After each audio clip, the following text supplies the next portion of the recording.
Can you get it darker, lighter than that?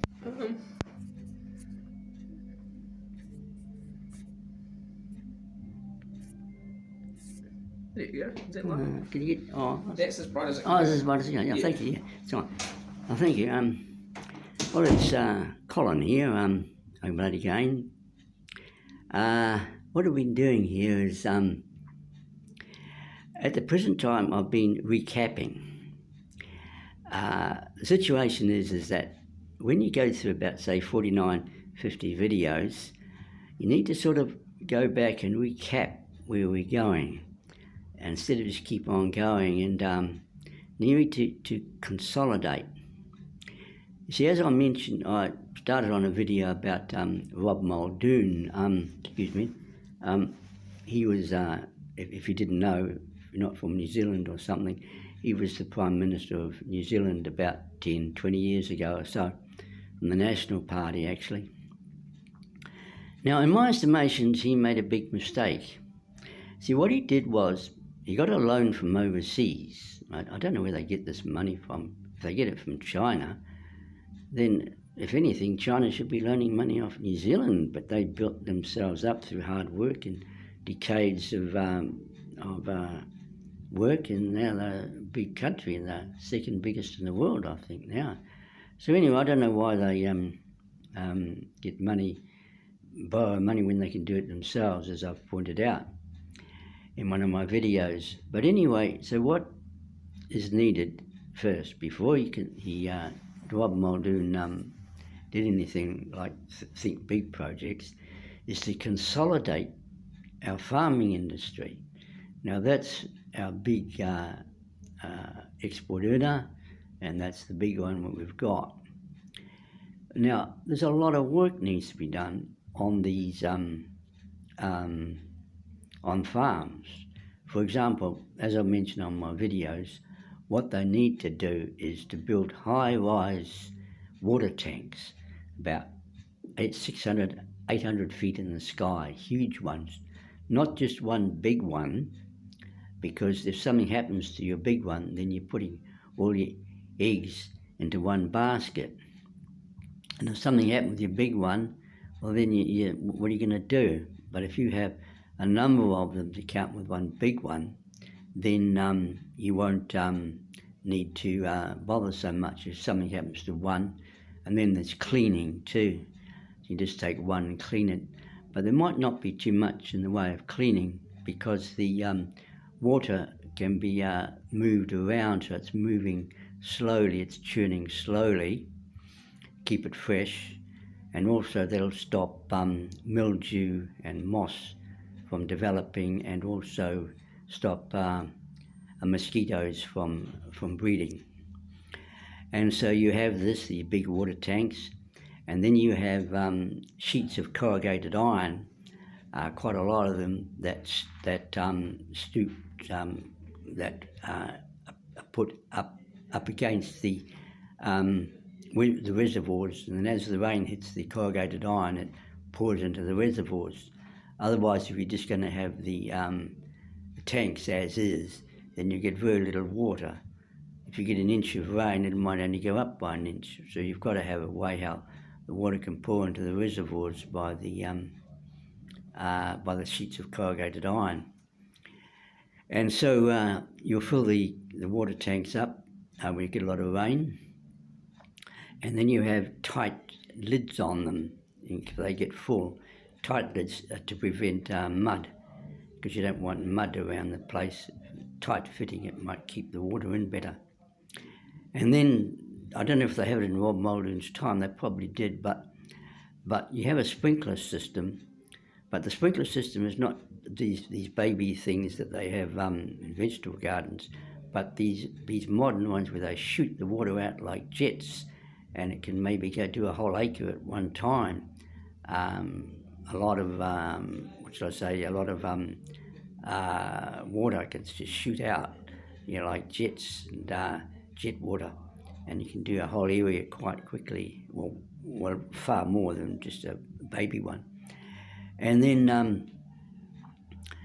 the other thing is that we need shelters for the sheep. I just heard on the news or in the paper that back in 208, what are we now, 221, 121, where are we now? 221, is it? No, something like that. So back in 208, I believe it was 1 million lambs or 1 million sheep died in 208 odd. I saw a TV that a farmer was out there scraping snow or ice from the backs of the sheep. I mean, that's something wrong. I mean, where's your shelters for the poor things? It's funny they don't catch a death of cold. So you have shelters for them facing the north. They don't have to be flash, just a make thing. But the trouble is today, though, I was just thinking I overlooked something, and that's that you might have to get permits and that for these things these days, and it's going to cost too much if they're going to have to build what shall I say, build. But then if Rob Muldoon could get that money, but you just print your own money, as I've pointed out in videos before. You don't have to borrow money. They only printed money anyway, where you got the money from. They print money or you print money. What's the difference? And I've proved it in one of my videos, how that you get all this done by counterfeit money or whatever money, and so on. But anyway, we'll just move along here now. So we can build these sheds anyway, facing the north. Then when it's the freezing cold weather, the sheep go into, or the cows go into the reservoirs, not reservoirs, into the little shed thing, or not shed things, but they'll be open to the north, but they got tops on them, just a make-believe thing, just a country job. That's all you need. And then another thing I was thinking about, what they need too is they need shelters just to go over the top only, like a tree. On a farm I was on, they used to have this particular tree, and the cows used to love sitting under that tree in the shade. So you could have a top that just goes over top only, not the sides, just to keep out of the blazing sun.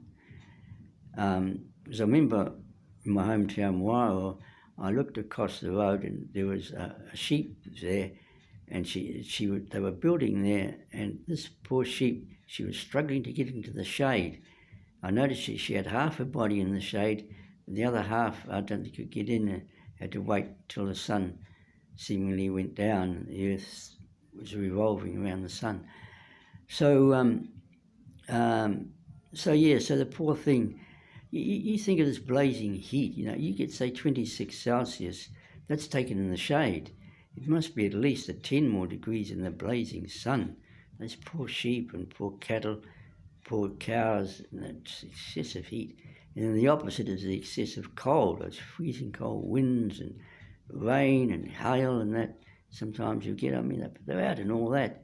It's not fair on the poor animals. And probably the milk would be better quality too, because if a cow's under stress, it probably affects the milk too, and it's probably hormones or something like this, what you could expect, say, from a cow that's under stress. So milk might not be so good. And besides that, they could probably get more milk as well from the cows.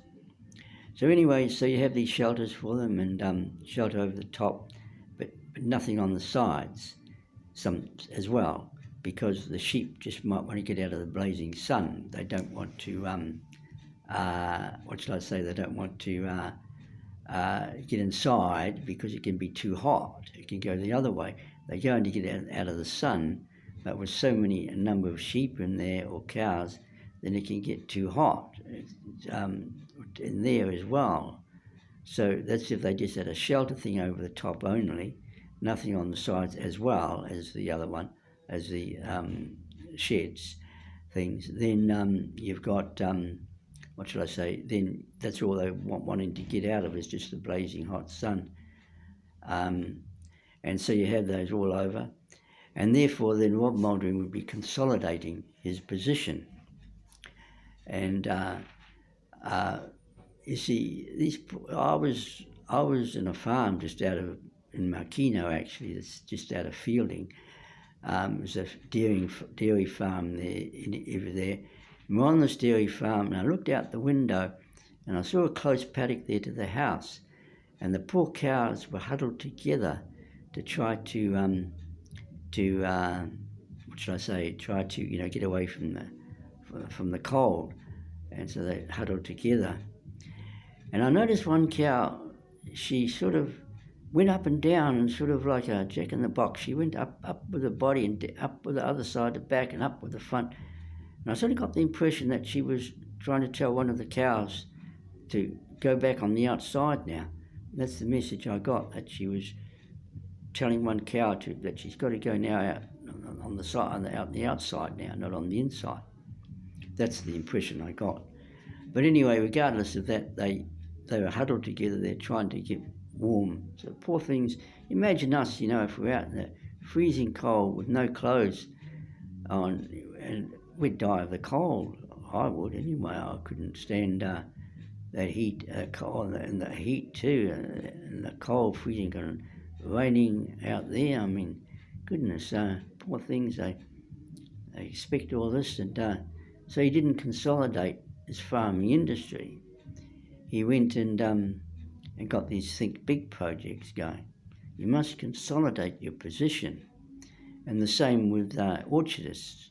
You can see just recently there around Nelson Way, they had a big hailstorm, and a big hail. They lost over $1 million worth of fruit in that, or something like that. It was big hail.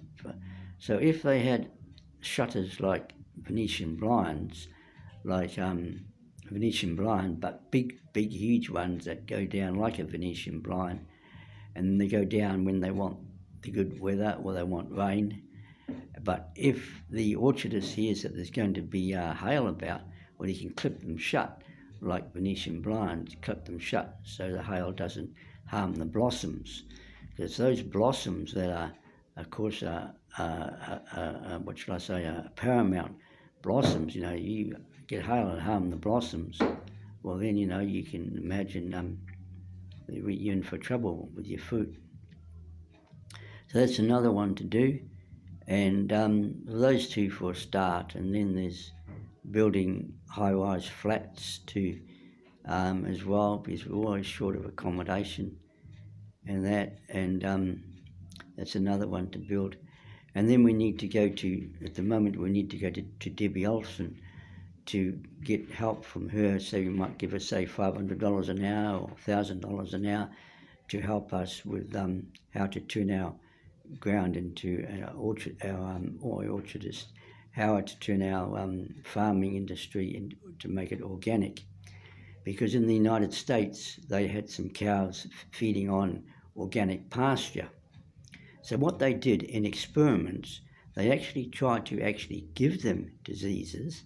They tried to give them Bang's disease, whatever that is. They tried to give them foot and mouth and other diseases. They tried to give them just in experiments. But none of those cows took it. They just kept on eating. Why? Because they were feeding on organic pasture. That's what stopped. Now, I was reading that, come across just recently, that that they've actually got something better out that'll produce more harvest, more than organic. It's even better, seemingly, than organic. Bigger, more crops than what organic will do. But personally speaking, I'd like to examine it, but personally speaking, they might be force-feeding the soil that way. Personally speaking, I would stick to organic. That's the one. That's me personally. I don't know about this force-feeding. Well, it might be force-feeding, so I wouldn't be sure about that. I wouldn't be sure.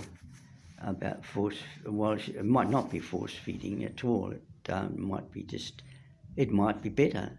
And then of course you've got this genetically altered stuff too. I got some oranges from Australia, and the US oranges. They just don't taste like oranges at all. Not like the old ones. There's something wrong with the taste of them. So I wouldn't be surprised if what they're doing is we're importing genetically altered oranges from the US and Australia. That's what I'm guessing, because the oranges are not the same, and even the oranges you get are generally not. One orange there was half and half. It seemed to be half genetically altered and half not, or half that funny taste. But on the other hand, I went into the Common Sense Organics here in Wellington, and I got some oranges from Kiri, and oh, they were beautiful oranges, just like what they used to be in the olden days. Beautiful oranges.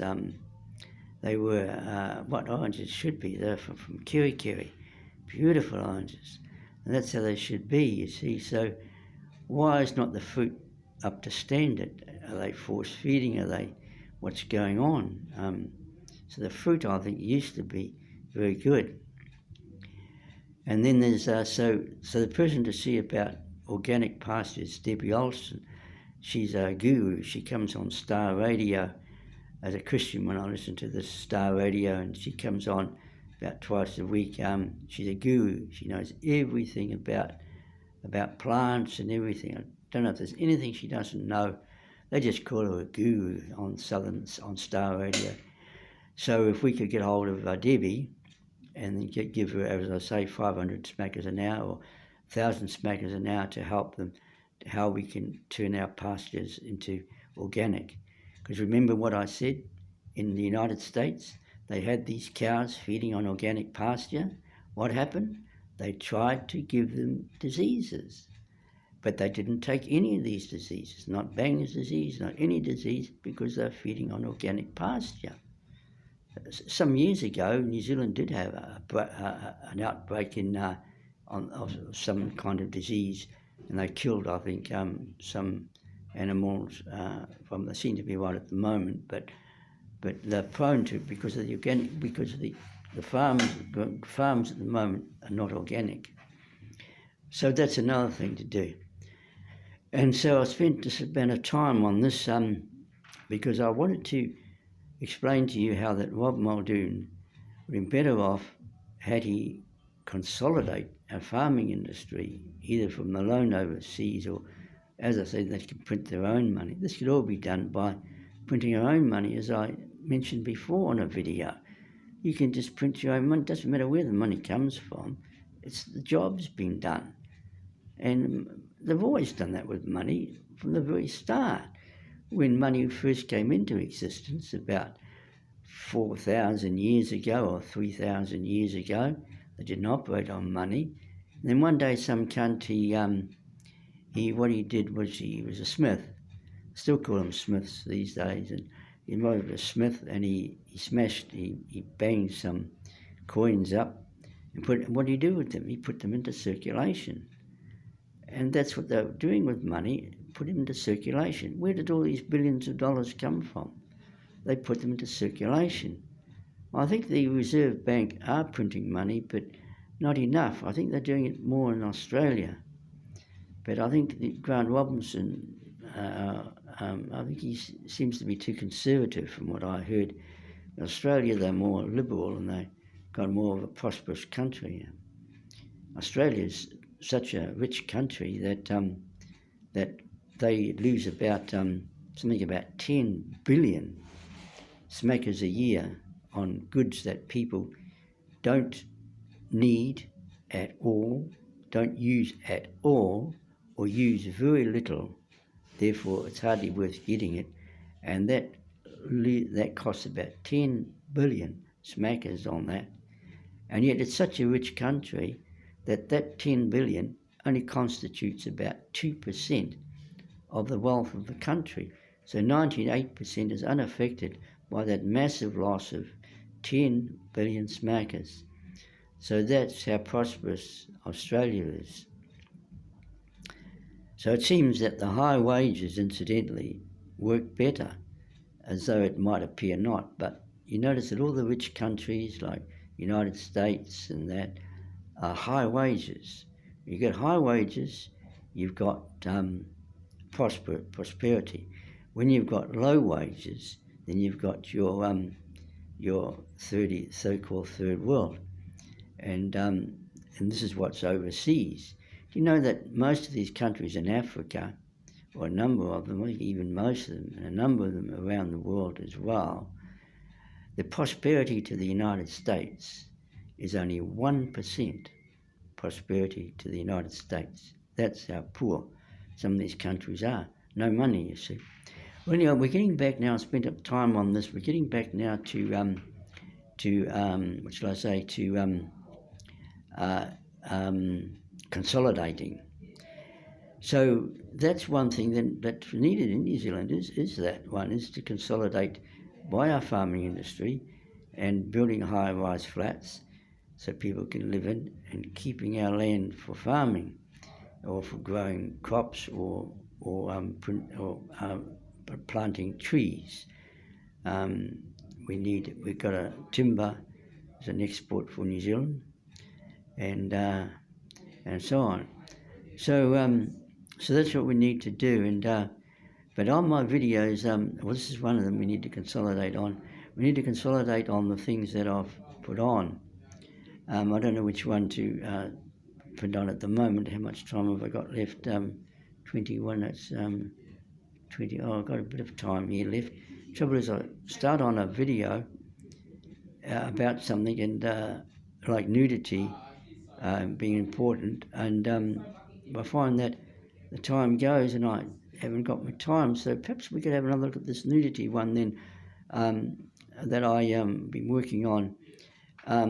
As I mentioned on my video, there was a sexologist said that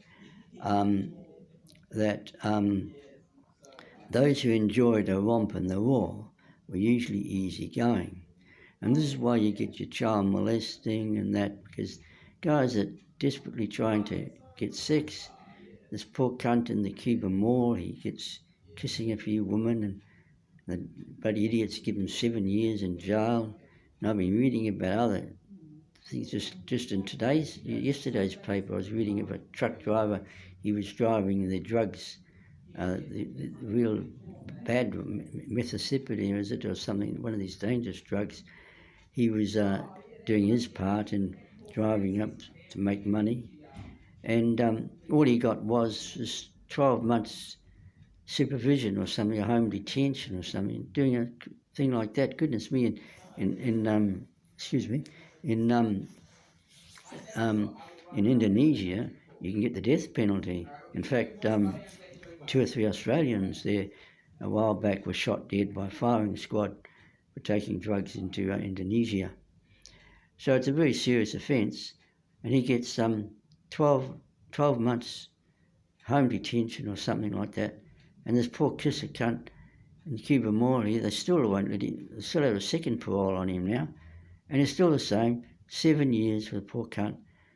So there's something wrong here with sex in New Zealand. I mean, poor cunt's just trying to help out. I mean, why didn't the police, go along to somebody in the Cuba Mall, a girl, a bit of an itch here,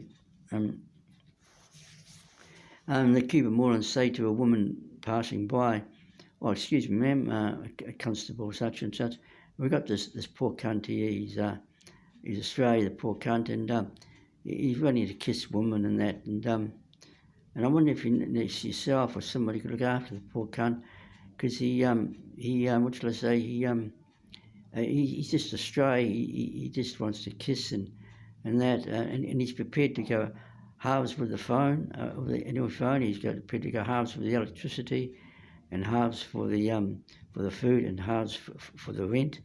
So you yourself, I wonder if you could look after this poor cunt, and as long as he gets kissing on the lips, and if the police could put an ad in the paper or something, help the poor cunt, because he's what shall I say? He's just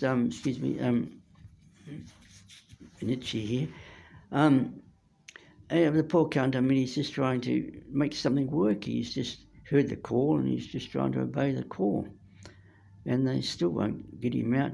So I think, as I mentioned on the video, I think that what the problem is that they're frightened that you start kissing a tourist woman, and it'd be bad name for Wellington, or even people outside of Wellington coming in, and they're frightened that he might start kissing a few women from outside of Wellington.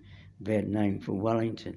So they can't get him on that, because they can't get him on that, but they twist it and say, oh, he's broken the third strike. Oh, he's out of history of that and all that kind of shit. You see, when you get suppression like this, you're going to have trouble in New Zealand. Yeah. And see, this guy O'Reilly was his name. They want to strip him of his what do you call it?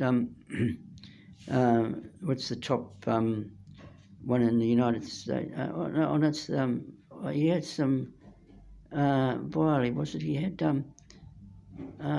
medals for something, and they want to strip him of that medal. But that medal remains the same. He got the medal for what he did. To get the medal, what he got? He got the Victoria Cross. So that's I didn't remember what he had. Or you'd probably know this guy Wiley if you're from New Zealand. He got some important. Oh no, hang on, it was his knighthood. Oh, that's right, he was knighted. That's right. They want to strip him of his knighthood, but he was given his knighthood for the one or more things that he was given the knighthood for, and therefore they still remain. You can't take those away from him because he got those on something else. So something new comes, and so they seem to make a big issue on the sex thing. Look, there's a guy, a couple of guys, one guy in New Zealand, he sort of so-called raped a few women. As I said, women could rape men anywhere, anytime. In supermarkets, they could rape them in the streets, in their own homes, burst into their own homes, grab them, dump them on the floor, and fuck them on the floor. Because women would be there to interfere sometimes, but that's not counted because that's a woman getting involved when looking at men purely. And then what shall I say?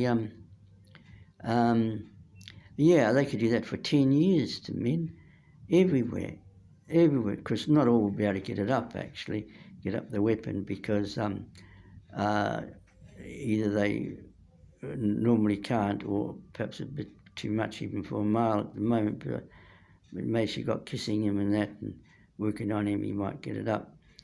But the thing is that there'd be hardly one complaint in 10 years from males, hardly a bloody talk.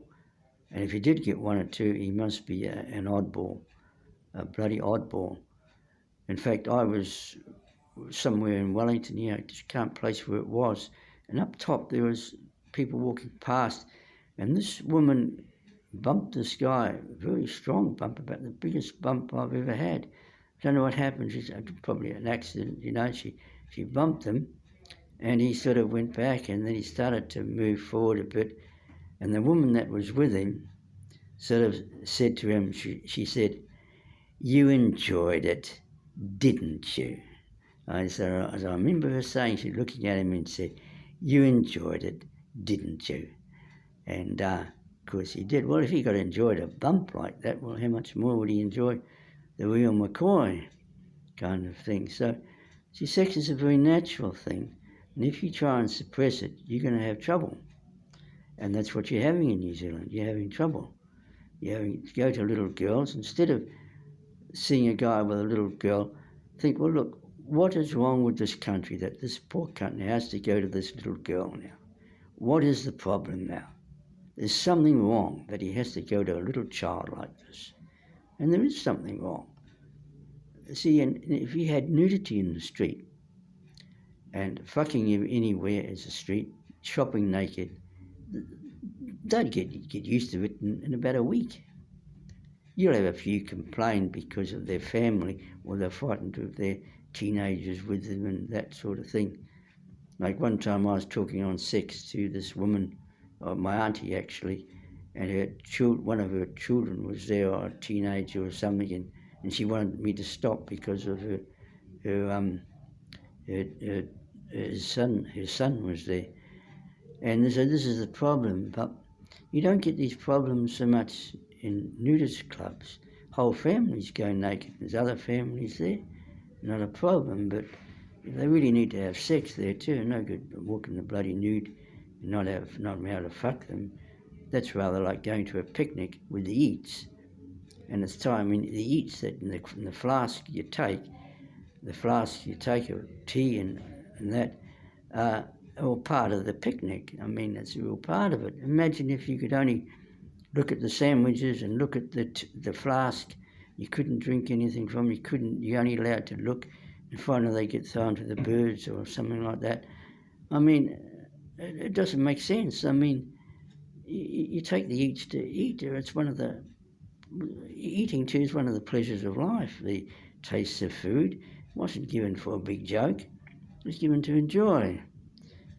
Like sex, the feeling of sex, all given by the author of all fucking, which is the Holy Spirit.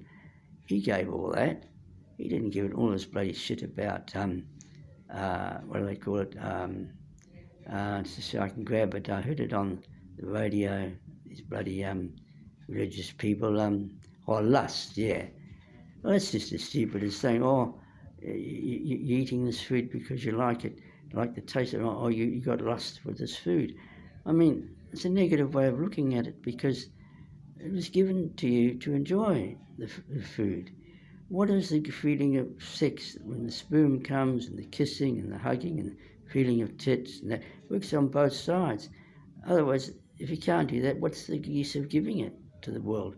What's the use of the Holy Spirit giving it to the world? It doesn't make sense if people are going to... the Holy Spirit could be very upset about that. In the Old Testament of the Bible, it says something about he that sitteth in the heavens shall laugh. Laugh at some cunt or something. I'll have to look it up again. You could find it actually under the internet, under the smartphone. Look up the word laugh from the Bible. Say something about somebody, or quote it. God says, he that sitteth in the heavens shall laugh, and see if you can find it. So if you can laugh, maybe you can cry. Maybe the Holy Spirit's upset with what you've done to his wonderful creation, his wonderful feeling of sex that he's given to the world, and they go and call it lust, and that doesn't make sense. He's given it sex to enjoy, one of the pleasures of life. But anyway, what's my time doing? It's gone to 30, I might have just about up a bloody gate here. That's the time, about 32 minutes by the looks. I'll have to close again. See, I just run out of time on my videos. So what was I starting off? I was trying to recap. Well, I have recapped on a few things. So, I can't go beyond about 37 minutes because if my friend is helping me, if it goes over 40 minutes, more than once he just can't find it. But if it's under 40 minutes, he can find it. 37 minutes, he can find it. So we're just on about 35 minutes now. So I'll have to close in a minute. So therefore then this video then was meant to be consolidating, and I just might continue to consolidate, and so we can consolidate before we sort of advance further. And because we've got to get New Zealand right. How can New Zealand save the world when it can't even save itself? See, we're working on New Zealand because the Holy Spirit spoke to me in Courtney Place about 4 years ago, and he told me that he wishes to heal the rift with the Christians in the world. And this is why he's using me, because it's really a miracle in a way that these videos have come about. For a start, I wouldn't even spent 155 smackers on one of these phones, which I did about a couple of years ago. I normally wouldn't have done that because I support a work overseas. But at least another time, I just bought something, and the Holy Spirit is probably working with me on these videos. In fact, in one video, I've got over 4,000 viewers on the one video. I think that might have been the one on the Olympics. I'm not sure, but it looks like my time's up here, so I better close here. I can get 37 minutes, I think, out of it. Well, it's or it might be, quite see, it's about 36, I think. So I better close then, just in case. I don't want it to go over into the 40 minutes. Otherwise, they might not be able to find it. So then I'll close then for now. Then, so keep in touch with me, and keep your friends. If you can get your friends to go up, and we can get a lot of viewers, and then we can get into radio. When you get to radio, see reps on the radio, see Grant Robbins again, get this virus wiped out by orthomolecular medicine and so on. There's a lot to be done. So if you can see your friends in to listen to my videos and so on. So I'll close then. So it's Colin then signing off. So bye for now.